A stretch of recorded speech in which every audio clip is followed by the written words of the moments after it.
Hello everybody, and welcome to this video on why horses get chips in joints. My name is Hennessy here at Angus Lodge Equine Hospital.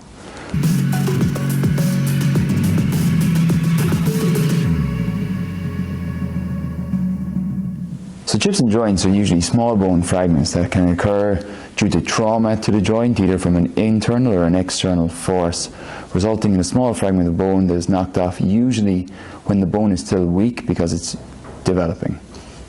However, the vast majority of fragments that we tend to deal with occur secondary to a condition known as osteochondrosis, which is a focal weakening of the bone, giving rise to our traditional OCD fragment. To understand osteochondrosis, we need to think of the formation of bone as being like a construction project being undertaken by a bit of a dodgy builder.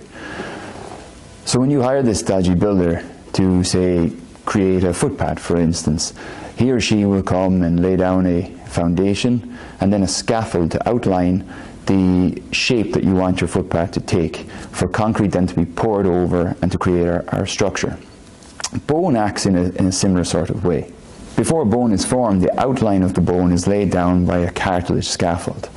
As the body grows, this cartilage scaffold is converted to bone through a process known as endochondral ossification. And so the bone is essentially concreted, much like our footpath is, on top of the scaffold that's been laid down before to give it the shape and the structure that's required. But if you're dealing with a bad builder, then they will often be in a rush to get to the next job, and so they'll cut corners, and they might not mix the concrete correctly or use inappropriate quality concrete, and then that will be reflected in your footpath, and you'll be left with a concrete that's unable to deal with the weights that are applied to it, and so is more prone to cracking, especially in outer regions. The same is true for the body, and when horses go through rapid periods of growth, then they will often behave a bit like the bad builder, because they are in a rush to try and keep up with the rapid growth rate of the body, and so they'll lay down bone, usually to lesser degrees, and again usually on the peripheries of the bones, and so we have bone in these areas that are less dense and often a combination of bone and cartilage, and so are weaker than the surrounding bone.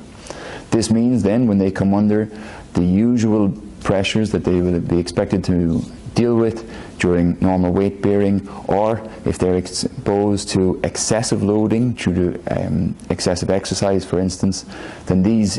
focal areas of weakened bone are not able to deal with these pressures and are more prone to the development of bone fragments or chips. So this is a very simplistic way of trying to understand an extremely complex condition such as osteochondrosis, but it gets the point across that a lot of fragments are at least